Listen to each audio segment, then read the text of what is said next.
ఒకసారి తాగి చూడండి, మీకే అర్థమవుతుంది. ఏయ్ పో, నాకు అలాంటి అలవాట్లు లేవు.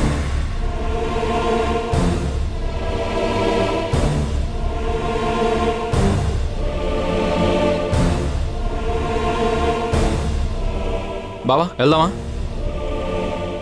ఏంటి బామర్ది, నిజంగా నీకు ఏ అలవాట్లేదా? నువ్వు కూడా ఏంటి బావా? నాకు అసలు ఎలాంటి బ్యాడ్ హ్యాబిట్స్ లేవు. ఏమో బామర్ది, ఏ బ్యాడ్ హ్యాబిట్స్ లేకుండా ఎలా బతుకుతావో ఏంటో. సరే కానీ పద.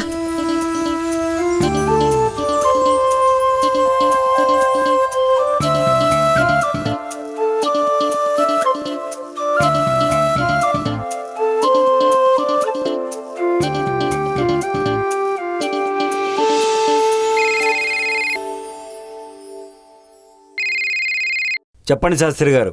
మీ పెద్దమ్మాయి గారికి ఒక మంచి సంబంధం వచ్చిందండి. అబ్బాయి సాఫ్ట్వేర్ ఇంజనీరు, ఆహా, నెలకి 2 లక్షల శాలరీ. మీకు ఓకే అంటే పెళ్లి చూపులకి ఏర్పాటు చేస్తాను. ఇప్పుడు కాదులేండి, దానికి కొంచెం టైం ఉంది. ఏమి సార్, ఏమైనా ఇబ్బందా? ఏమి లేదు శాస్త్రి గారు, కొత్త సంబంధాన్ని వెతకక్కర్లేదు. ఆల్రెడీ ఒక మంచి సంబంధం రెడీగా ఉంది.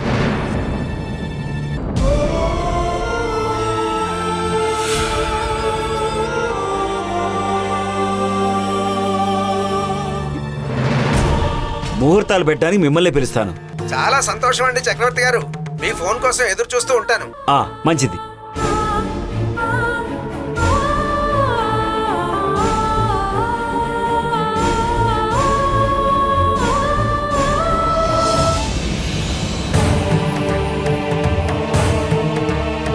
నాకేం చేయాలో అర్థం కావడం లేదు బాలు. నాన్న ఆయన ఏర్పాట్లో ఆయన ఉన్నారు. మన ప్రాజెక్ట్ వర్క్ కూడా ఫినిష్ అయిపోతుంది. ఇప్పుడు ఏం చేద్దాం?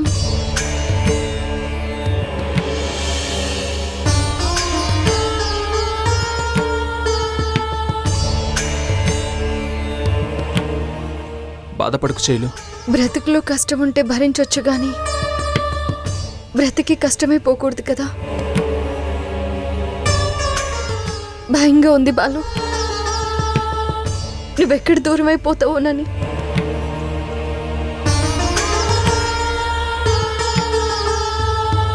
నీ ప్రేమను నాతో సమానంగా మీ నాన్న మీద కూడా పెంచుకున్నావు.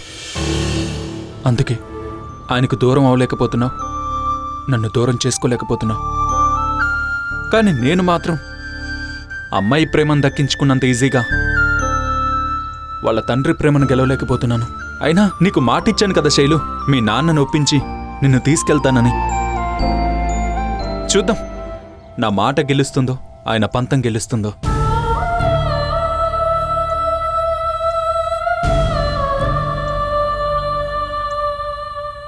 బాలు, ఒకవేళ మా నాన్న పంతం గెలిస్తే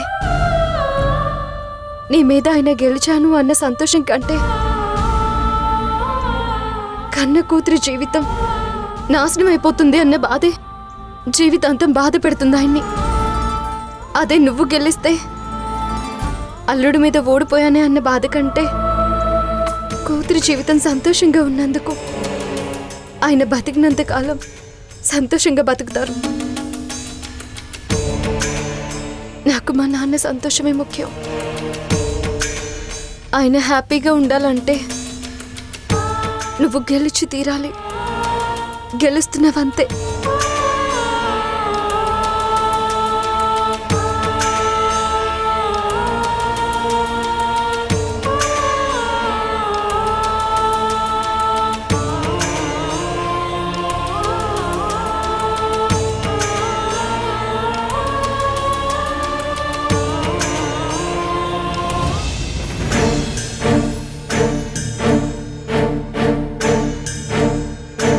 పెళ్ళిడుకొచ్చిన కూతుర్ని ఇంట్లో పెట్టుకుని ఇలా తాగి తందనాలాడ్డానికి సిగ్గనిపించట్లేదా నీకు?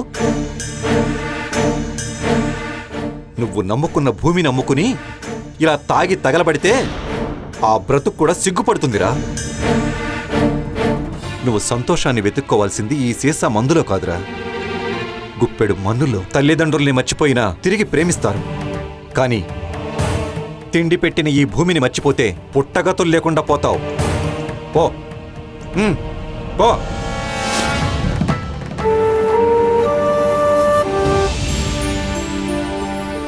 Thanks madam. ఈ క్రెడిట్ అంతా నీది శైలిదే బాలు. ప్రాజెక్ట్ చాలా బాగా వచ్చింది. చూసిన క్లయింట్స్ అందరూ చాలా హ్యాపీ ఫీల్ అయ్యారు. Thanks madam. థ్యాంక్స్. సరే, మీ విషయం ఎక్కడి వరకు వచ్చింది? ఆ పనిలోనే ఉన్నాను మేడం. త్వరగా ప్రాబ్లమ్స్ అన్ని సాల్వ్ చేసుకో Balu. Sure madam. Okay Balu, all the best. Thank you madam.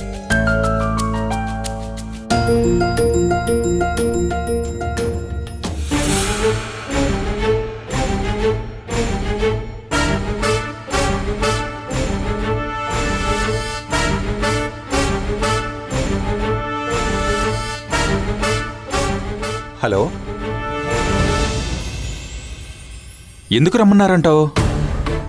నాకు మాత్రం ఏం తెలుసు? ఒకవేళ మన విషయం ఏమన్నా తెలిసిపోయిందంటావా శైలు? మన గురించి కొత్తగా తెలియడానికి ఏముంటుంది? అది నిజమేలే. మరి ఇంతకీ ఏమై ఉంటుంది? బాలు, పద ముందు.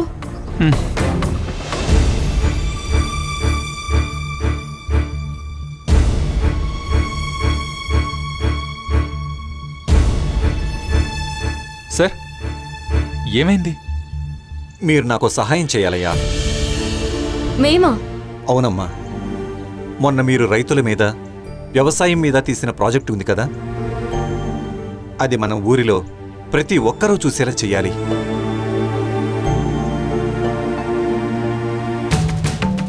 మత్తుమందులో దొరికే ఆనందం కోసం అమ్మలాంటి భూమిని కూడా అమ్ముకునే దౌర్భాగ్యం వచ్చిందమ్మా.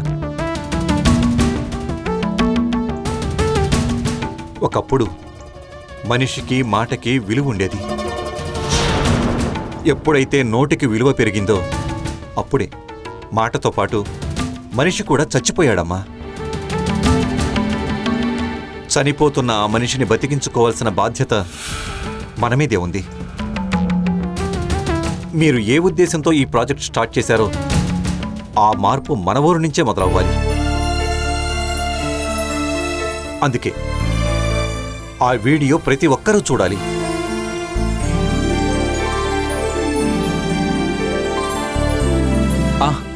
నా దగ్గర ఒక ఐడియా ఉంది సార్. మన ఊరి కేబుల్ ఆపరేటర్ని పట్టుకుంటే ఒక రోజంతా టీవీలో మన ప్రోగ్రామే ప్రసారం అయ్యేలా చూడొచ్చు. మంచి ఆలోచన. దానికి సంబంధించిన ఏర్పాట్లన్నీ నేనే చూసుకుంటాను బాలు. నేనిప్పుడే వెళ్ళి ఆ కేబుల్ ఆపరేటర్తో మాట్లాడతాను.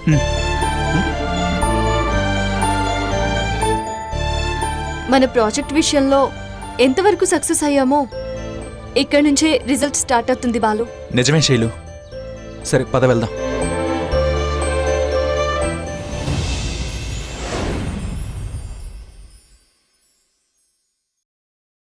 రే దరువా, రే దరువా. బావా, వస్తున్నాను బావా. ఏంటి చెప్పు. అవును, నా బంగాతల్లి ఎక్కడికి వెళ్ళిందిరా? పొద్దున్నుంచి కనిపించడం లేదు. పనే పాట. ఆ? అదే బావా, తనకున్న పని ఒకటే కదా, చదువు చదువు చదువు. ఎక్కడో కొంచెం చదువుకుంటూ ఉంటుందిలే. సరే, నేను వెళ్ళి చూసినామంటా బావా. వద్దులేరా, దాన్ని డిస్టర్బ్ చేయటం ఎందుకురా? నా కూతురికి చదువు మీద ఎంత ప్రేమ లేకపోతే 24 గంటలు చదువుతూనే ఉంటుంది. అవును బావా, చాలా ప్రేమ. అందుకే 5 ఏళ్ళుగా 10వ తరగతే చదువుతోంది. దానికి ఆ తరగతి అంటే ఎంత ప్రేమ లేకపోతే ఇన్నేళ్లుగా అదే చదువుతుందిరా. దానికంతా నా పట్టుదలే వచ్చిందిరా. నచ్చిన దానికోసం ఎంత దూరమైనా వెళుతుందిరా నా బిడ్డ. నీ బుర్రలో నాకు ఒక క్రికెట్ స్టేడియము, ఒక ఫుట్బాల్ గ్రౌండ్ కనిపిస్తుంది బావా. మహానుభావుడు బావా. అసలు నువ్వు ఇక్కడ పుట్టాల్సినాడు కాదు బావా. అయ్యగారు, అయ్యగారు, అయ్యగారు. ఏమైందిరా అలా ఉన్నావు? ఊళ్ళో మనకు తెలియకుండా చాలా జరుగుతున్నాయ్యా. వాడు ఎవడో బాలు అంట. మన ఊళ్ళోని వ్యవసాయం గురించి, రైతుల గురించి ఏదో వీడియో చేశాడంట. ఇప్పుడు వాడు చేసింది ఊరంతా ప్రసారం అవుతుంది. రే, ఇలాంటి వీడియోలు చూసి జనాలు మారతారనుకుంటే మన దేశం ఎప్పుడో బాగుపడేదిరా. అయినా మారడం తెలిసిన మనుషులు ఉన్నంత కాలం వాళ్ళని మార్చడం పెద్ద విజయం కాదురా. మనిషికి బలహీనత ఉన్నంత కాలం ఏ మార్పు శాశ్వతం కాదురా. చూద్దాం ఏం జరుగుద్దో చూద్దాం. వాడి ప్రయత్నం వాడిని చేసుకొని మన దగ్గరకు వచ్చినప్పుడు మనం చూద్దాం. రేయ్, ఎందుకైనా మంచిది వాడెవడో, వాడి పేరేంటో. ఏంటన్నావు? బాలువా? బాలు అయ్యా. ఒకసారి వాడి గురించి ఎంక్వైరీ చెయ్యి. ఉమ్, వాడి మీద ఒక కన్నేసుంచు. అలాగేనయ్యా.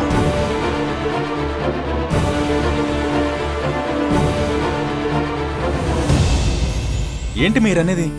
అవును తమ్ముడు, మాకు ఈ అవకాశం రావడానికి ముఖ్య కారణం నువ్వే కాబట్టి ఈ మంచి పని నీ చేతుల మీదుగానే జరగాలి. నేను జస్ట్ మీ ఆలోచన మాత్రమే మార్చాను. నిజంగా మీకు సహాయపడింది చక్రవర్తి గారు, కృష్ణప్రసాద్ గారు. ఊరి పెద్దలుగా వాళ్ళ చేతుల మీదుగా మీ డైరీ ఫామ్ ఓపెనింగ్ చేయిస్తే చాలా బాగుంటుంది. ఈ ఊరు, ఈ జనం ఎప్పుడూ బాగుండాలని ఆలోచించే మంచి మనుషులు వాళ్ళు. అలాంటి మంచి మనసున్న వ్యక్తుల ఆశీస్సులు ఎప్పుడూ మీకుండాలి. అలాగే ఉంటాయి బాలు.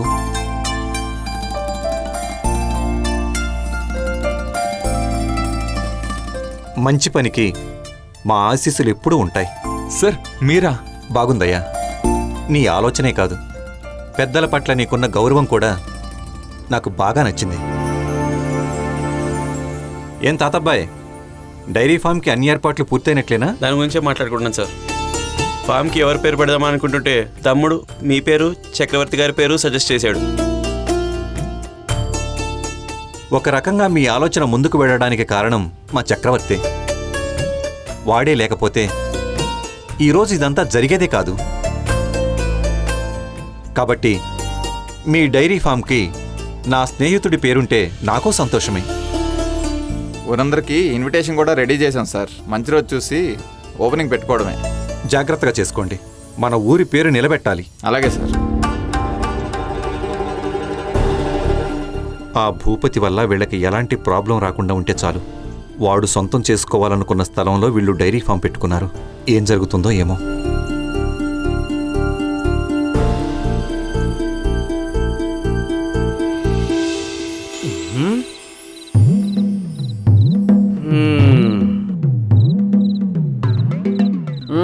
సైడ్ ఢిల్లీ. అరే తప్పుకో బామర్ది. అసలు ఏమైంది వీళ్ళిద్దరికి? పాదయాత్రలో నడకయాత్ర ఏమన్నా మొదలు పెట్టారా ఏంటి? అక్క అక్క, ఏంటి తమ్ముడు? వీళ్ళిద్దరు ఎందుకు ఇలా తిరుగుతున్నారు? ఈయనకి తినే ముందు తిరగడం అలవాటు. ఢిల్లీ ఎందుకు తిరుగుతున్నాడో నీకే తెలియాలి. అమ్మయ్యా, 50 రౌండ్లు పూర్తయిపోయాయి. ఏం ఢిల్లీ, నీకు కూడా నాలాగే తినే ముందు తిరగడం అలవాట? చిచ్చి, అలాంటి అలవాట్లు మా ఇంట వంట లేవు. మరెందుకు బల్లిలా అలా తిరుగుతున్నావు? ఏం చెప్పమంటారయ్యా నా బాధలు. చేతిలో ఆయుధం పట్టుకుని వంట రూమ్ని శాసించే నేను ఇక్కడికి వచ్చి ఒంటరి వాడినై బాధపడుతున్నాను. దానికి అంతలా బాధపడ్డది ఏంటి ఢిల్లీ? నాతో పట్రా, 2 చేతుల నిండా పని. ఏం పని? పేడతో పిడకల్ని ఎలా తయారు చేయాలి, బర్రెకి పాలు ఎలా పిండాలి, కర్రతో కాకుల్ని ఎలా తరమాలి. ఏమే, అవి మాత్రం పనులు కావా? చేతుల నిండా పనుండదా? బాగా చెప్పావు బావా. ఏం చెప్పడమో ఏంటో బాబు గారు. సింగిల్ హ్యాండ్తో చపాతీ ఎలా చేయాలో తెలుసు కానీ ఇలాంటి పనులు నా వల్ల కావు. పెద్దమ్మా, ఏంటత్తా ఇలా వచ్చావు? మీ అల్లుణ్ణి నేను బాగా చూసుకుంటున్నానా లేదా అని చెక్ చేయడానికి వచ్చావా ఏంటి? ఏంటి ఆ మాటలు? పెద్దమ్మ చేతిలో కవర్ చూస్తుంటే అల్లునికి ఏదో గిఫ్ట్ తెచ్చినట్టుంది రాజీ. అలాంటిదే వెంకీ. అల్లుడు గారు, ఈ కొత్త బట్టలు మీకే. అయ్యో, ఇప్పుడు నాకెందుకంటే? తీసుకోబా మరిది, ఫ్రీగా వచ్చింది ఏది కాదనకూడదు. మీరు ఆపుతారా? తమ్ముడు, అల్లుడికి అత్తమామలు కొత్త బట్టలు పెట్టడం అనేది మన సాంప్రదాయం. కాదనకుండా తీసుకో. అవును బాబు, అంతా బాగుంటే మన ఇంట్లో అందరి మధ్య చేసుకోవాల్సిన శుభకార్యం కానీ ఇలా ఇస్తున్నందుకు చాలా బాధగా ఉంది. బాధపడకండి ఆంటీ, మీరు కోరుకునే రోజు త్వరలోనే వస్తుంది. నేను ఆ రోజు కోసం ఎదురు చూస్తున్నాను బాబు. తీసుకో.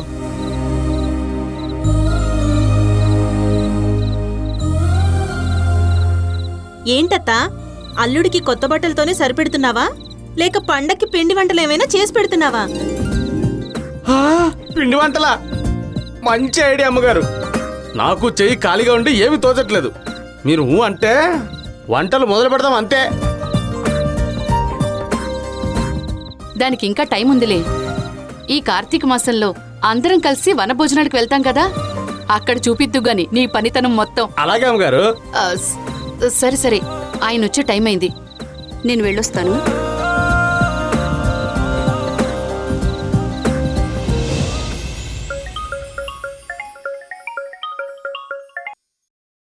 హాయ్ బామ్మా. మనవరాలా, ఎలా ఉన్నావు? బాగున్నాను బామ్మా, మీరంతా ఎలా ఉన్నారు? మేము భేషుగ్గా ఉన్నాం.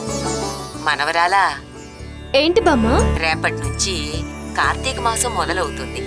ఈ నెల రోజుల పాటు ఉదయాన్నే లేచి స్నానం చేసి ఆ పరమేశ్వరుడికి నియమనిష్టలతో ఉపవాసం ఉంటే అంతా మంచి జరుగుతుంది. బాలుకి నీకు మధ్యనున్న అడ్డంకులన్నీ తొలగిపోవాలని మనస్ఫూర్తిగా ఆ దేవుణ్ణి కోరుకో. ఈ నెల రోజులు మర్చిపోకుండా నేను చెప్పినట్టు చెయ్యమ్మా. అలాగే బామ్మా, తప్పకుండా చేస్తాను. మంచిదమ్మా, ఉంటాను. బాయ్.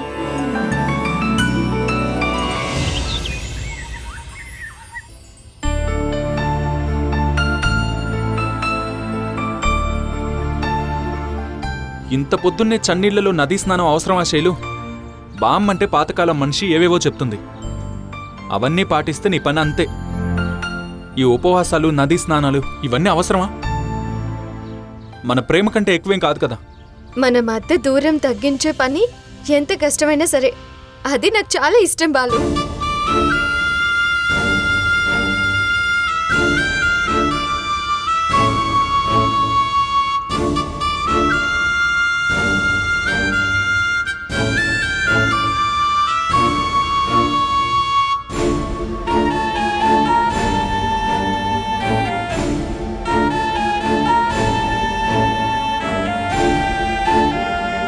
సారీ శైలు, మన ప్రేమని కాపాడుకోవడానికి నువ్వింతలా కష్టపడుతున్నావు. నీ ప్రేమని గెలవడమే కాదు, నువ్వు నా మీద పెట్టుకున్న నమ్మకాన్ని కూడా నేను నిలబెట్టుకోవాలి. చేస్తాను శైలు, ఎంత కష్టమైనా నువ్వు కోరుకుంది జరిగేలా చేస్తాను.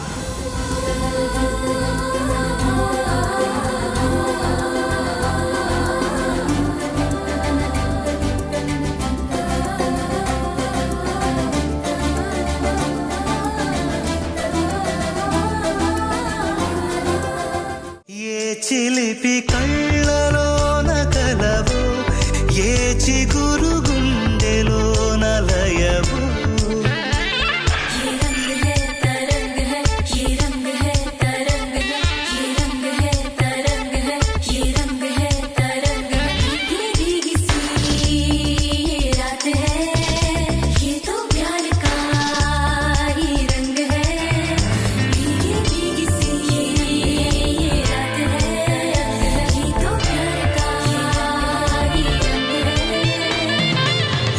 పరిమళము నీదేనా, నాలో పరవశము నిజమేనా. బొండు మల్లి పువ్వు కన్నా తేలికగు నీ సోకు. రెండు కళ్ళు మూసుకున్నా లాగు మరి నీ వైపు. సొగసును చూసి పాడగాయలా, కనులకు మాట రాదుగా.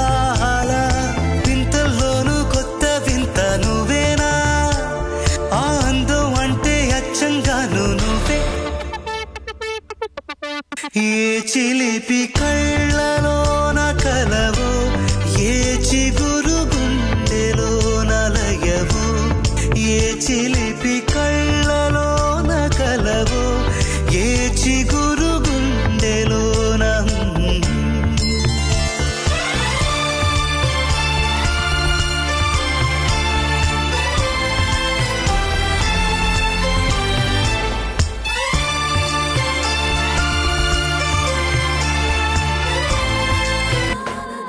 బాగా జరిగింది కదా బాలు. అంతా తమ్ముడు వల్లే. ఏదైతేనే మనం అనుకున్నది అనుకున్నట్టు జరిగింది.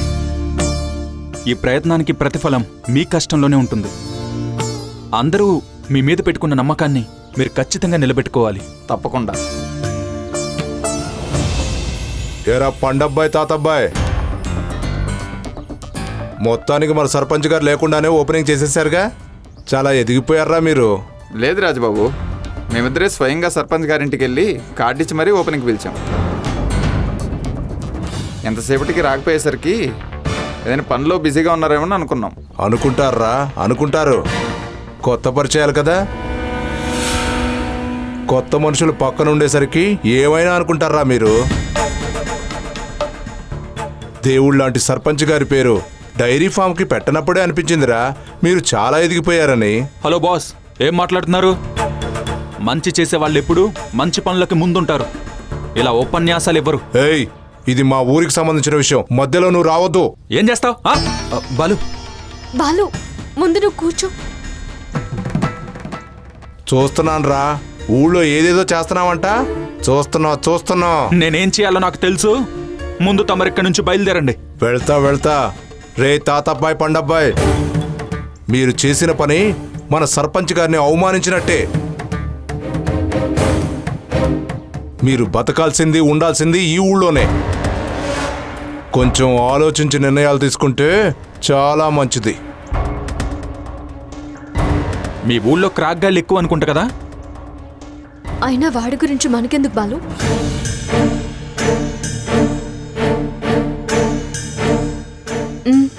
శైలు, ఏమైంది? ఉపవాసం కదా, కొంచెం నీరసంగా ఉందంతే. సరే పద, ఇంటికెళ్దాం. శైలు,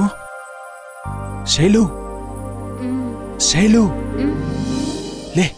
బాలు, బాలు, నువ్వేంటి? అయ్యో, నాన్న చూసారంటే ఇంకేమైనా ఉందా? శైలు, టెన్షన్ పడకు. ఏం కాదులే శైలు. ఎందుకు వచ్చావు? నీకోసమే. నాకోసమా? అవును. ఏ రాకూడదా? అది కాదు బాలు. శైలు, పొద్దున్నుంచి నువ్వేం తినకుండా ఉపవాసం ఉన్నావు. అందుకే నీకోసం ఈ ఫ్రూట్స్ తీసుకొచ్చాను. తీసుకో శైలు, నిన్నే తీసుకో.